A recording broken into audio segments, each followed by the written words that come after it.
Hello, what's up, everybody? Welcome to another episode of Wait, What? On Big Laughs Comedy Network. I am your host, Luke Severide. Thank you for joining us on Facebook Live or YouTube Live, or you're alive because you're watching this. Good job. You've made it thus far. I'm very proud of you. But if you haven't seen the show before, we're comedians. I'm a comedian and I like to tell jokes, and the world is on fire. And a lot of times I read the news, I'm like, wait, what? And I want to tell jokes about things. And sometimes it's going to be about news stuff. Sometimes it's just going to be clips. I don't know. The world is on fire, and I'm trying to have joy. So this is what we're doing. We're just going to have some fun with it. It's not just me. I also have a co-host, a good friend of mine. Please welcome Greg Beachler. Hey, what's going on, everybody? Obviously, work in progress. Even the opening, man. Luke's doing it, though. He's doing it. Man. I've tried. I write down things, and then as soon as I start talking, I'm like, we don't remember any of the things we wrote down. I know you said world is on fire. We'll leave it there. I mean, I don't know, man. Do you like every day? I'm just like, oh, this is tight. There's so much happening. I can't even process. I know. It's like every day I'm like, man, Revelation seems less and less crazy now. Like every day is some other shit. Yeah. And I'm like, oh, that was in there. Oh shit. I mean, it would make at least more sense. At least that went in a direction at some point. There was like some sort of conclusion at the end of Revelations, I think. It's been a while since I've read the good book, and that's probably part of the reason why the world is where it is. We need more of that. But it's good to see you, man. Glad you're still healthy and whatnot. Let's hop to the first thing I wanted to talk about. I'm sure some of you guys have seen it. I'm sure it slipped through the cracks for some of you. I don't know if you guys have been paying attention to Portland, but oh boy, it's getting kooky there. Portland's always been a bit of a. All right, we're just jumping right to the photo. Okay, this is she's been dubbed Naked Athena. There's videos. We can't show you because it's on Facebook and it's on YouTube, but you can Google it. It's going to be on Twitter. But basically, what happens is there's been protests like nightly for a handful of months now, or I think since Black Lives Matter protests started happening again, and like it's just been escalating in Portland. It's just been escalating. Feds are coming in. They don't even have badges anymore. They're stealing people, and there was a bunch of tear gas. A bunch of tear gas is still being used. The city of Portland's like, hey, could you not? And the feds are like, oh, we're going to do what we want. And one of the protesters decided that she was just going to walk up all naked like, and she just hung out there for like 10 minutes. It was actually longer than 10 minutes, I think, but just hung out, just naked, just flashing them, showing them the bunch of coppers her vagina. And it just seemed to work. They left like shortly afterwards. They left, but that's so crazy. She's like our generation's Tiananmen Square guy.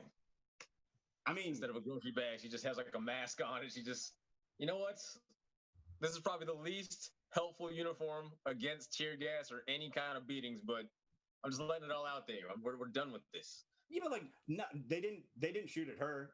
There was like some pepper pellets or something like that that the cops are using, but they only shot at her when there was a dude in front with like a little shield. And I watched the video a couple times, and each time they only shot at him like when he got in front of her. Like she's just standing there naked. They're like, "Hey, we're not going to shoot her." And the guy gets in front. He's like, "No!" And they're like, "Pop, pop, pop, pop, pop." And I was like, "Get out of the way, guy." Say that again. Get out of the way, man! Bam, bam, shot him. Yeah. Well, it's also it seems very typical. It's like some dude that's just like, "I'm gonna be a hero real quick," and then it only escalates the situation. Yeah, but like she hasn't been identified, which is good. Honestly, it should stay that way. But like, I don't want to be crude, but she had a fairly unique looking ass. It was a nice butt. It was a good butt. And I swear, there has to be at least like one person out there that when they saw like that picture or the videos, they were just like, Jennifer, was that you? Was that your butt on TV?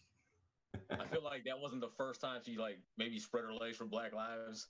So it might have been a dude named Dante. Like, yo, I know her, man. She's always been down for the cause, bro.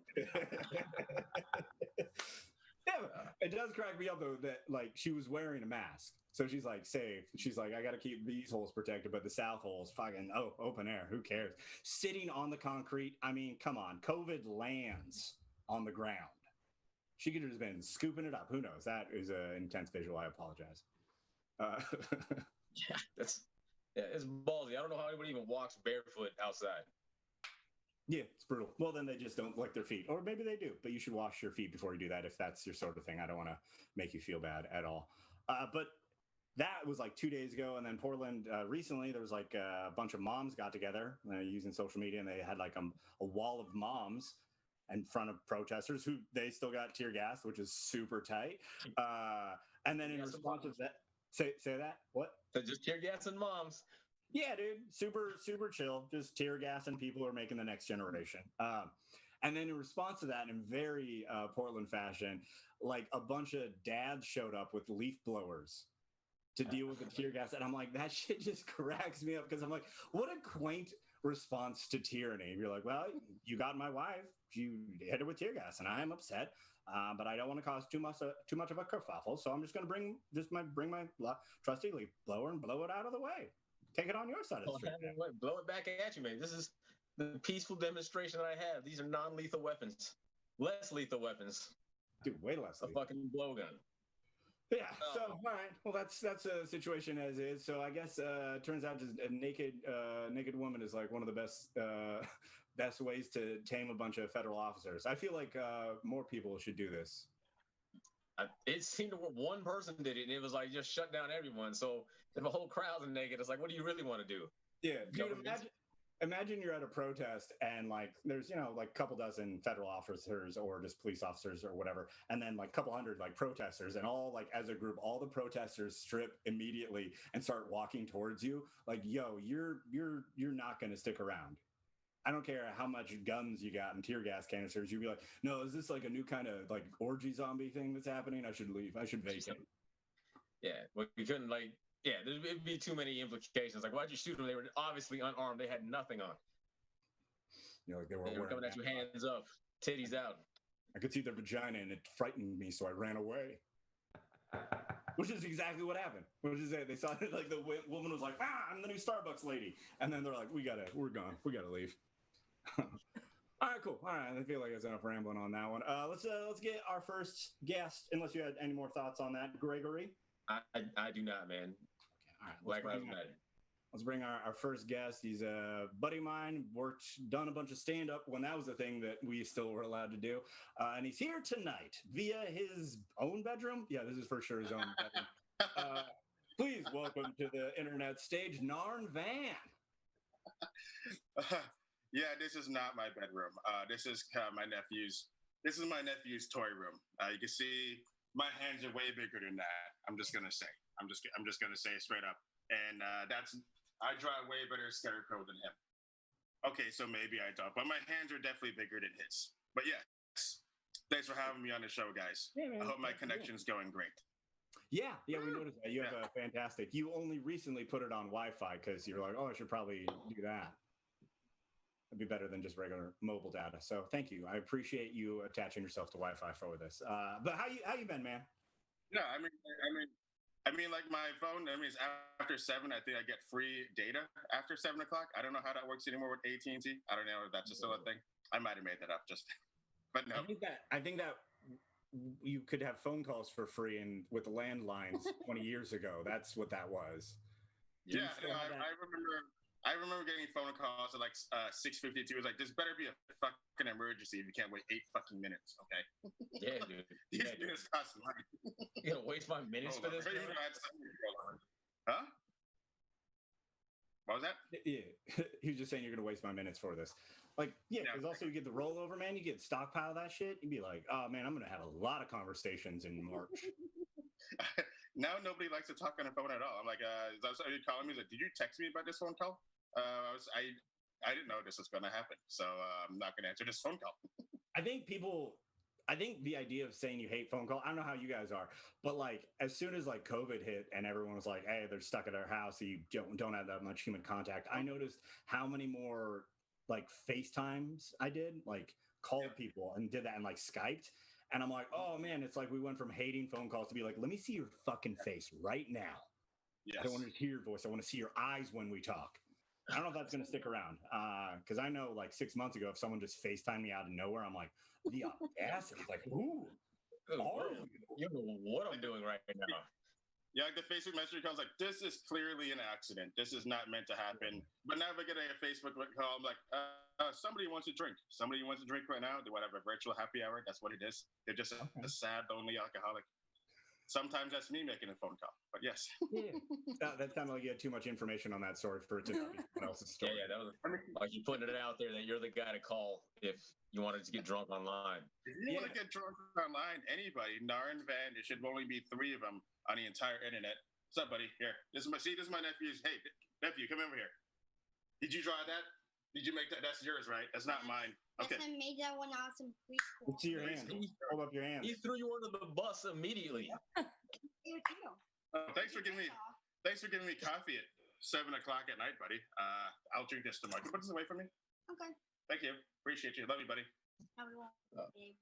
See, you wouldn't be able to get this at a live stand-up comedy show. A small child walked in. I did a live show, and then my nephew. We're live streaming. He knocked the whole shit over. Dang it. It was so.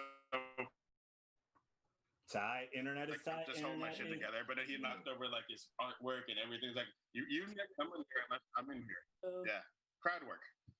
I can't roast my nephews. I mean, like, you do. You have, and you should. All right.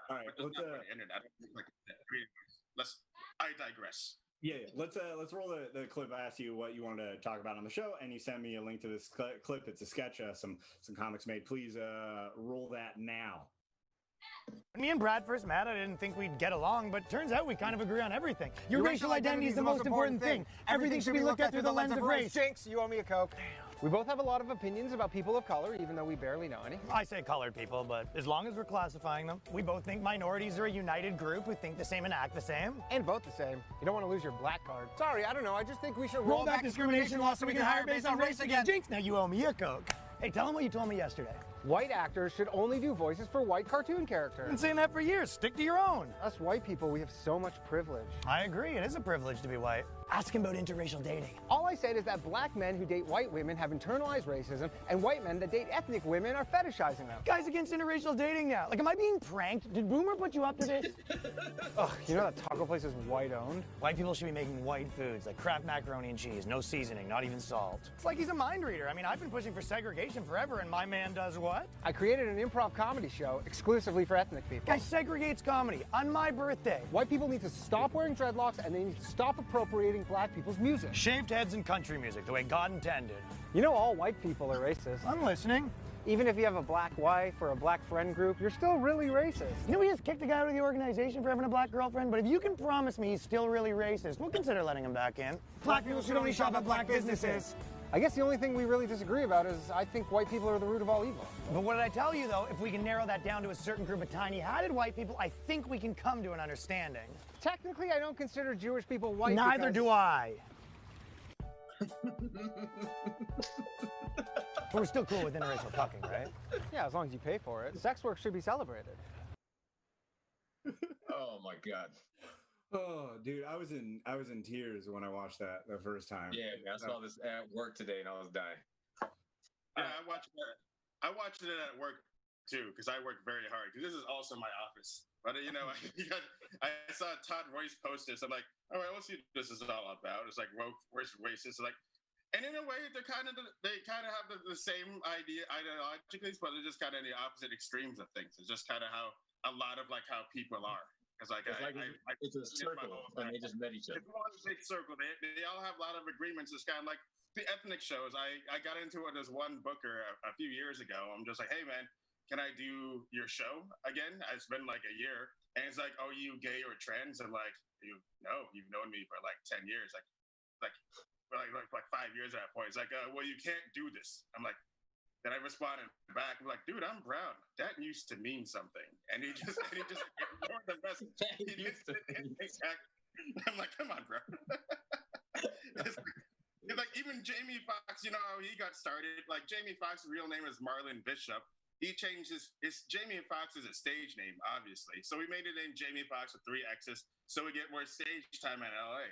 So most people will go to so like when he signed his name for open mics in LA, people are like, oh, Jamie Foxx is a black woman. We find it's a dude. Oh, he's still pretty fucking funny, and he excelled from it. I think that's pretty fucking smart.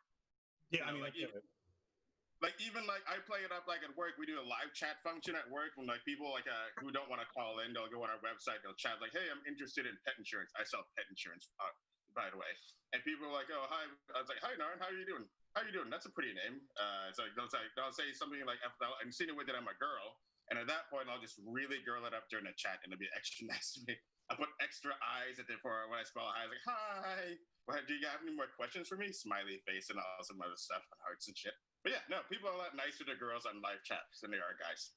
Initially, I thought that the story you were telling was you over the phone, and I was like, who thought you were a girl? Yeah, seriously, man. I was lost too. Like, what? One person in 10 years thought I was a girl. It's like, so what is that? I've never heard of a girl named Narn before. It's like, and then I looked at where you're from. I'm like, okay, let's say some random bunghole town in Ohio. I'm like, man, I don't know what kind of girls in Ohio, but that sounds fucking awful. If they sounded like me, pretty fucking hot. Absolutely, man. As I drink my Truly, but yeah. Yeah, you gotta watch for those calories. But I did want to mention, because you've been a part of the comedy community in Washington for close to a better part of a decade now, and you grew up in Tenino, correct? And that's kind of do you want to explain it so I'm not telling you what your town's like? I'm just saying the comparing and contrasting, that you did grow up around some racist people, and then you're in Olympia and Seattle, and you're with this weird wokeness that is also kind of racist in its own way. Oh yeah, which is creepy. People don't understand. I mean, it's very, very backwards in our town. I have 2 friends messaging me stuff because they showed this. I posted I went to a Black Lives Matter rally, and they were sending me anti-Black Lives Matter stuff. One of them was the only black guy in our class. He's been sending me anti-Black Lives Matter stuff, and then the other guy was at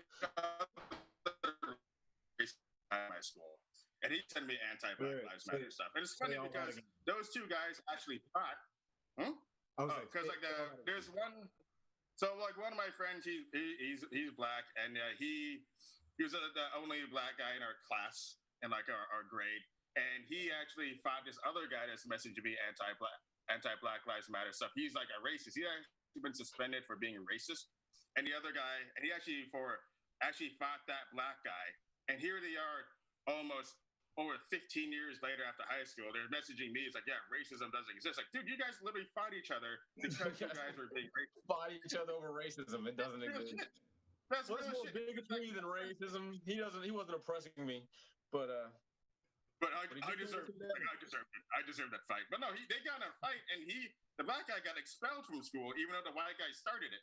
And the white guy's you fought him for being a black guy. I was and he's like, oh, racism doesn't exist. I'm like, dude, you were racism in high school. I was like, what the fuck is wrong with you? Why is he talking to you, though? That's so weird. Did he just send that to you? He knows fuck you, Narn, by the way. I hated you, too. Here's some literature I want you to read. Remember all that shit I used to call you? You should listen to me, right? Nah, man. I'm like, how can you guys say racism does exist? You guys were literally racist towards each other, in high school. Of course it fucking exists. You're that's like me saying, yeah, alcoholism isn't real. That doesn't really happen. That's you have weak people who don't know how to hold their liquor. Alcoholism is not real. So, but you've experienced that. Not to put you on the spot, but what is a version, the woke version of something like that? Someone being oh, you're not, you can't do this show because you're not this minority group, something like that. Yeah, no, I've had some shows where you can't do this show because you're not gay. It was okay, that's totally fine. And they'll have some new guy who's just 6 months in. He'll hey, we're gonna have this guy headline the show instead. Are you sure you want to give this new guy 6 months in 60 minutes? No, we need to give him a chance. No, he needs to earn I feel like you're gonna really. It's and of course his show got canceled. His show entirely got canceled 6 months later because he kept booking just people based on their traits and stuff. Even though I did a Cambodian show in Long Beach. I felt like me and two other guys were like really good, but the other three were just really, really garbage. Like you're only on this show for being Cambodian. And we did a show at a Cambodian film festival, and they still sucked in front of their own people. Like, you have home field advantage right now. You're literally like Hitler performing in front of Germany, and you literally bombed. It was fucking awful. How would you do this bad in front of your own people, your own family members that came out to you this big theater, and you only got in the show because of your ethnicity, and you still ate shit? Like yeah, that's the last thing I would. I don't want to get on a show because of my ethnicity. It didn't suck, you know? Yeah, but on that show, didn't you like just destroy it? Yeah, I crushed. Yeah, I crushed the show like the guy for when I was opening for like this gay comic, but he just had nothing else to talk about after like 7 minutes. I'm like, yeah, of course he has nothing to talk about after 7. He's only been doing this for 6 months, and so it's like, oh yeah. Then he just ended it short. It's like, of course he got paid better than I did. Whatever. Like all right, I'm glad the booker feels good about this, but this is not how the world works. But I don't know. So really, all that we're getting at is we're just trying to air all grievances about shitty bookers and how they should always just book us. Yeah, they're not watching it. But me as a white man, I think I should be on every show. Honestly, just every single show should have a spot for me. Oh man, no shows are happening anywhere. We're doing this now. This is what happened. Live stand-up comedy is dead. Long live live streaming comedy. All right, cool. Yeah. And for let's see, try to think of some anti-woke stuff. I remember someone like I made a joke about a guy who was like, he was considered racist in his scene, like a proud boy, and I made fun of him for standing in line looking like he was looking in line, but I just made like a fat joke in him because he looked like really out of shape in his photo. So I memed him, and this very woke person from Olympia is like, look at Narin excusing racism. I'm like, okay, white lady that went to Evergreen State College, what the I was a brown kid that went to Totino. I think I know more about racism than you did, okay? No shit, dude. No. Colorado, man. But yeah, I was like, I made fun of his weight. I'm not gonna make fun of him being racist. I don't know. But me, I don't know. It's ridiculous. Narin, I know this might be hard for you as a brown person, I understand, but you have internalized white supremacy. And you need to listen to people who don't live your life to tell you how you should feel about you and those around you. So sorry, just be no, of course. No, I totally get it. Like, I'm glad that I, as an ally, can tell you that and you can accept it. Thank you. Just be better. Thanks for being an ally, dude. No, thanks for telling me to put out the flames in my burning cross in my backyard. I appreciate that. Thank you. Yeah, man, it's a fire hazard. It's summertime. You shouldn't be doing that. That's a classic. There's a burn ban. I didn't know about that. Thank you. Let's let me know about that burn ban. Appreciate it, brother. Yeah, good looking. All right, let's get our final guest on the show and get to it. All right, final guest is another friend of mine. I have so many friends that I don't ever see in person. She's a Seattle comic, and yeah, it's very, very funny. Please welcome to the internet stage, Alexa Stanton. Woo! Oh. Hello, What's up, buddy? thanks for having me. Yeah, how you doing? Oh, pretty good. Hanging in there as best as the rest of us, I guess. You enjoying hearing just a bunch of dude comics in our 30s go harumph about things? Yeah, no, I was just giggling to myself over here. That was fun to watch. Good. Did you have anything contribute? Have you noticed the wokeness or the racism? Oh, the woke is present. The woke is there. I see it. I feel it in the chat. I feel it in the world. So yeah, that was some good shit. And the girl with the legs, that's just, we got no front photos of that anywhere. I didn't Google too deep. Like the camera, there was a couple videos. They definitely they intentionally kept it like side views and stuff because she probably asked them and be like, yo, I do want to stay anonymous. So what? Hey, just get me from the back. Yeah, I guess that makes sense. Yeah, she's probably trying not to lose a job that she already lost. Sure. Yeah. Also, like, what you put that on your resume? You're like, aren't you the lady that showed her pussy to a bunch of people in Portland? And you're like, yeah. Me. I was that hero. Yeah. Cool. Well, when I asked you to be on the show, what you brought up is, do you want me to set it up or do you want to set it up? I'll let you go ahead and set it up. Go ahead and set it up. Okay, I'll set it up. All right. So you went back to visit your family about a month ago, correct?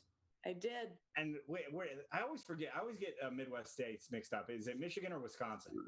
From the mitten, baby. I don't know if that's backwards. It sure is backwards. We'll throw up the other hand there. I'm from the mitten.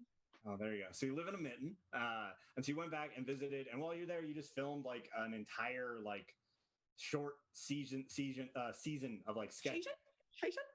Yeah. I went to school for video and photo, so I know how to edit stuff. And so I kind of, when quarantine started and I couldn't do stand-up anymore, I decided that sketch comedy was going to kind of be the next best thing for me to work on right now. So I decided I had this very broad idea of I want to do a teen mom sketch with my family. That 5-minute sketch turned into a 7-episode series that is available on YouTube, and just got a little crazy at the Stanton household. So what you're about to see is a small clip from the first episode of Barefoot and Pregnant. Dope. All right, let's play that.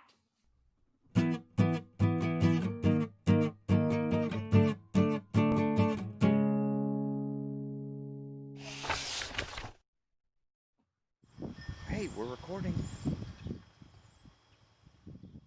My name's Crystal. Crystal Methyl, put a bra on. Damn it, Mama, do my interview!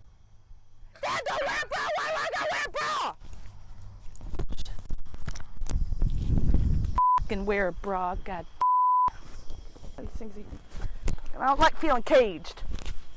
No woman should ever be caged.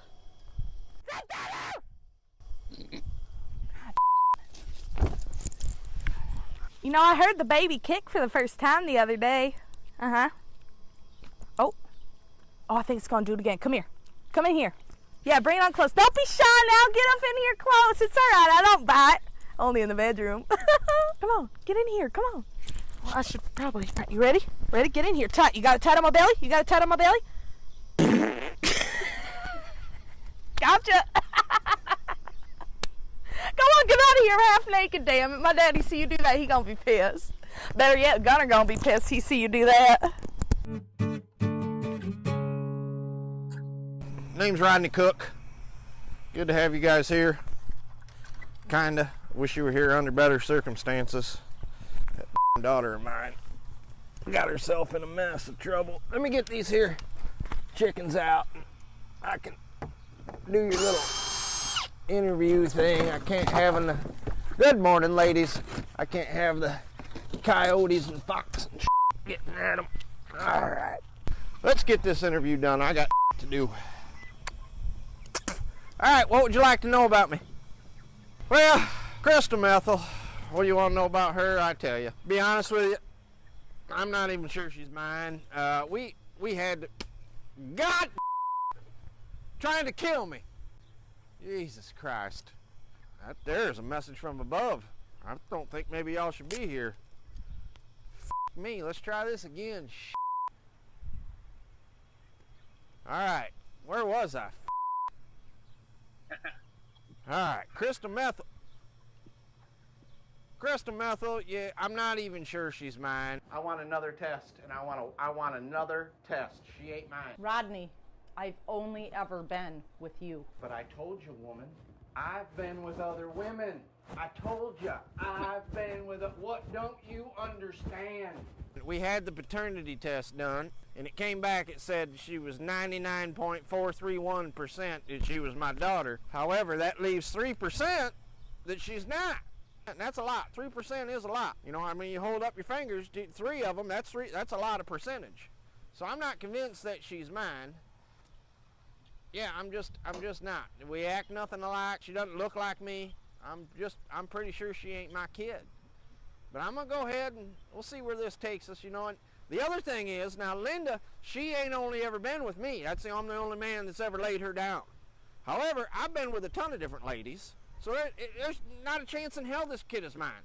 I've been with so many women, it could be any one of these. It could be any one of these floozies' daughter. I'm not guaranteeing she's mine. It is. Is it weird watching like yourself on a thing and like in a sketch with like your dad and whatnot? Yeah. Also, look at her, man. I don't know. I was just you really get into character when you start filming stuff like that in the comfort of your own home with the people that you're the most comfortable with. Yeah. Part of the editing was this, where like you could hear the baby kick for the first time. What'd you ask? I said, what part of Michigan are you from where people hear a baby kick for the first time? Like, I feel it a lot, but then I heard that shit. He like really hit some hollow bone. Yeah, there's a lot of hidden kind of humor in it. Makes you go like, "What? It sounds right, but that's not right. That's not." But yeah, no, we don't hear the baby kick in Michigan. It's honestly, it's a collection of multiple places and characters put into one. And we just started riffing, and a lot of the show is just us riffing off each other and building a storyline from that. Also, I've never seen someone who looks so much like their own father. That's it's for sure you're related. That's good.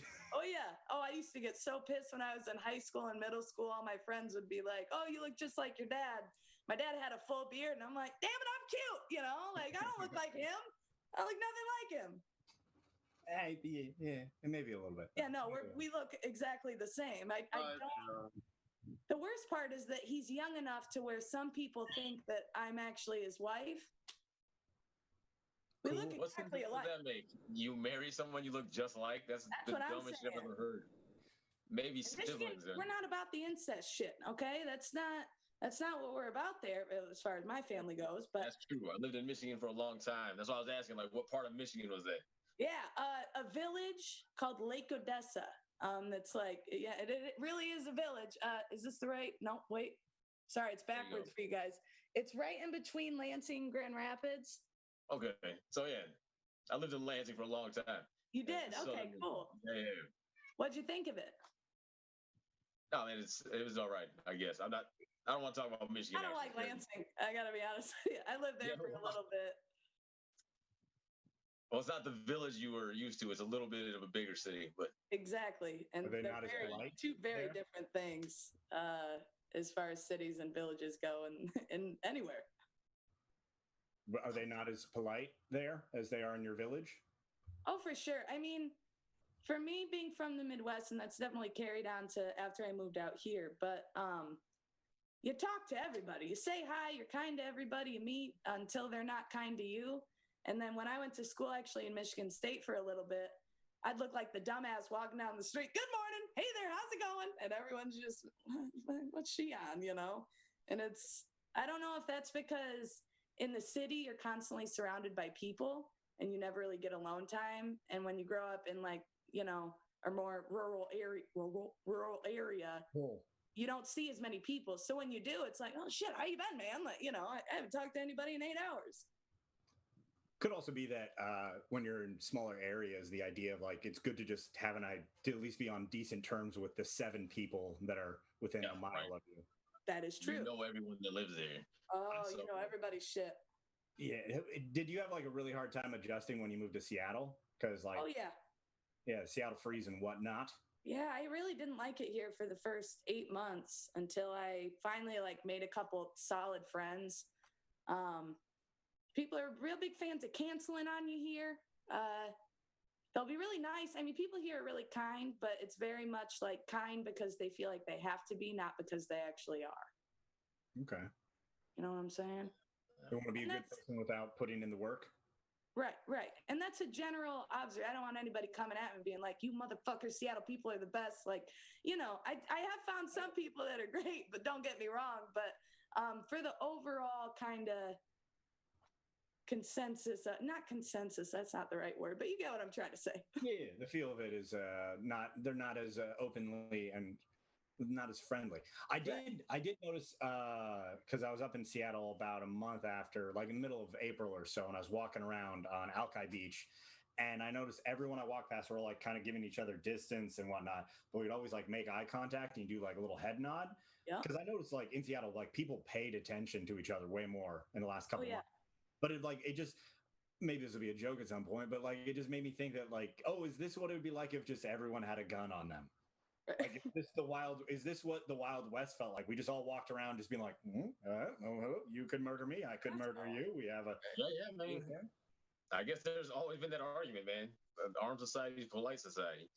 Right. Yeah, with just every once in a while, some holes get put into bodies. Right. Yeah, that's the price of politeness. Yeah, I've noticed that. I made the joke in the beginning, just to random people. I'm like, it's easier for Seattle to kind of learn with the pandemic because they're like, well, shit, I didn't want to be around anybody anyway. That's great. I don't, I can keep my distance. I don't have to say hi to people. I don't have to, do that whole thing. Dude, I can't even. I mean, like I have introverted tendencies on occasion, but like the notion of like 4, 5, 6, 7 months of just like no human interaction, like I don't see how anyone can even do that. I was going crazy. Yeah. Well, that's also why you visited your family and probably helped inspire you to be like, we got to make a thing now. I got to do it. Oh yeah, so, every day felt like work. It's dope though. And you said it was like 6 episodes or 7? Well, now that people are finally watching it and liking it, then I have so much footage that I wasn't planning on really doing anything with. And I'm like, all right, I'm just going to keep releasing like bonus unseen moments. And I'm going back in October to film season 2. So. Oh, fantastic. Yeah, there's going to be a season 2. Crystal's going to get married to Gunner, I think. So it's going to be pretty exciting. Okay. Oh, fantastic. Well, if you guys enjoy that, check out her YouTube channel. Is it just Alexa Stanton? Alexa Stanton. If you type in barefoot and pregnant, you'll find it. Spelled like it sounds, unlike the names Rodney and Crystal. Narin, do you have anything you want to plug, buddy? I do weddings. Check me out at NarinBand.com. I got so many weddings postponed for next year because of COVID and stuff. But yeah, so I'm just doing a lot of backyard weddings, and it's great. Wedding. I promise I'm not so racially selective with my comedy as I am with my weddings. I'll do any race. That's a weird way to sell my business, but no. Okay, man. No, seriously, I do NarinBand.com. It's great. He's like, no, seriously. Show that video every time, right? Yeah. No, there's a lot of good videos out there. But thanks for having me on. It's good. I guess I just saw a chat. I forgot to mention something. Do we have time to mention that? Yeah, you can bring it up. But that's a fun thing about doing live shows. Sometimes you space on things. Yeah, no, totally. Yeah, just riffing. So like, I did this video. There was this video years ago where like this woman was being harassed by just walking in New York for 8 hours. And they just had a camera in someone's backpack. She's walking for 8 hours. And you just showed those like in the day of life of being a woman, just being catcalled. So every day, so throughout the hour, it's just like people like, hey, beautiful, say something. Hey, sexy. Just whistling, just sexually harassing her for a while. Some guy would walk by her for like 6 blocks without saying a word. And like, hey, sexy, let me get your number sometime. So I had this idea that I was like, oh, why don't I just do a video where like I get mistaken for being another Asian person, which has happened a lot. There was like, I have many stories for that. So like basically I'm walking downtown Seattle and being mistaken for other Asian people. So I'm just minding my own business. Someone would be like, hey, David. I'm like, I'm not David. I'm like, oh, you look just like him though. And I'm like, Kwan, is that Kwan? Oh, no, it looks just like Kwan. It's not Kwan though. And then it's just me just walking in downtown minding my own business. So then where I grew up in like it's not too far from Centralia, Washington, would have like the really racist billboard. It's a really conservative town, and so they don't really understand like like different like races and stuff. I was Chinese and Japanese for a very long time down there, and then like so then like the newspapers are like, hey, Narin, I'm a huge fan of yours. I've been following your comedy for years. I was wondering if I could do an interview with you. And I'm like, and I'm in San Diego, like, yeah, I'd love to meet up with you sometime. And then like, yeah, if you want to just drive down Centralia and meet us with us. Like for one, Centralia is not a huge market. I don't want to fucking drive from Seattle to Centralia. This isn't gonna make my career. So then I told my brother who lived in who lived in Tenino at the time, like, hey bro, I'm gonna drive to your house, just like say hi mom to mom and dad. So I had my brother dressed up exactly like me in the video, but I used to be bald and like, used to be like bald and whatever. My brother had hair and didn't wear glasses. So I had my brother pretend to be me in his newspaper interview. And so like so they put him on like not the first page, but like the second page, like local student here, local student becomes a comedian in Seattle, has a video blowing up. So they interviewed my brother as me. My brother's like, well, what do you want me to say? I was like, it doesn't matter. Say whatever you want. It can be as messed up as you want. It doesn't matter because I'm not actually there. So during the interview, so the whole time I was like, yeah, I've been watching your videos all day, Nard, preparing you for this. And like, and if he's watching my videos, he should notice that I don't have any fucking hair. And like this, like I did not just grow a hair for this interview. And my brother's taller. I have a chubbier face than my brother's does. My brother doesn't have any facial hair, so we don't look that much the same at all. So the whole interview, my brother's like, "Well, what if they ask me to say?" Like, say anything as messed up it is, just play along. So the guy's like, just like, "How about you tell the guy, the head editor of the newspaper, like, hey, why don't you tell us a joke?" It's like, I don't know. It's like, well, I don't want to say something. And he's like, well, make fun of me for being Mexican. I'm like, and he's like, my brother can't think of anything. He's like, my brother literally says, like, Mexican people suck. And he's like, just laughed. I'm like, I really hope they didn't put that on the newspaper. But it's like, my brother's like, yeah, I was like, I don't care if you put it on because literally I wasn't there. I didn't say it. If anything, it makes them look stupid for them to put that online from a different person. Right. So then, like, go ahead. Did you like film this process before you're doing it? Like, hey, this dude wants me to do this interview. He says he's a big fan. I'm actually gonna send my brother. Let's see how long it takes to notice. You didn't like do like a double down on your fucking video? That would have been super funny.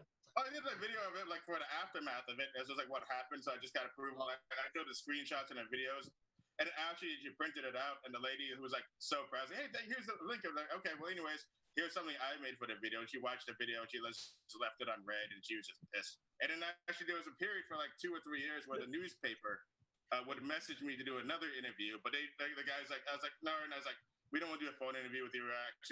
We just wanted you to waste your drive down here, just telling you to meet us a place not doing. Because they're still like vindictive. Like when I did this show in Yelm, I told a lady who did like a newspaper interview with me in Yelm. I told her about that story. It's like, wait, my boss used to work for that. And she called my boss. It's like, oh yeah, he still fucking hates you. He still fucking hates you for that. You made him look really stupid. It's good. It's good that they wanted to do a interview with a comedian for a video about how he constantly gets mistaken for other Asian people, and then they mistook another Asian person for you, and then to reinforce the irritation, they're just been shitty to you. Like that's like tripling down on being tripling down. And one of the I was really new to Reddit. I didn't know how, like, I didn't really have the Reddit app or everything. I posted a video online, and then the CBS radio, like some CBS radio, like, hey, we'd love to interview you about your thing.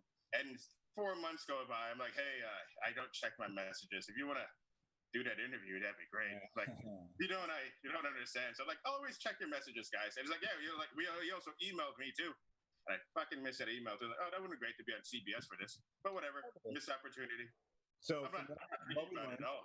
I'm not thinking about it, how I messed it. It's just whatever. It's just life. So what we learned is not all Asian people are the same, and read your emails, basically. Yeah. Apparently, this age is not good at technology and emails, but so that's very important. All right, cool. Well, duly noted, sir. And Greg, you got anything to plug, man? Just been running, working out. Yeah, I'm doing this 100 miles in July. I'm almost there, like 3/4 of the way done. I'm on track. You can check it out. I'm gonna do a whole vlog about it on YouTube. Greg Beechler, talk about what I ran, talked about diabetes and how it's helped out with that. And I wish I could make that funny. But it's a chronic illness, Luke. Thanks for making me bring it up. I appreciate it. It's not my fault. It's not my fault. God loves you less than the rest of us. Sorry. True facts. All right, cool. Well, that was the episode. Thanks for all of you guys for being on it, and thank you for watching. If you enjoyed it, it'll be here every week and on Big Laughs Comedy Network. There's shows like every day of the week. So if you guys want to tune in, check out the other shows. It's awesome. And if you enjoyed it, feel free to donate. All the money goes to the comics because we do this for free. We're just trying to make you happy. And come check us out next Wednesday at 7 o'clock Pacific, 9 o'clock Central, 10 o'clock Eastern time. My name is Luke Severide. You guys have a good night and leave you on a high note.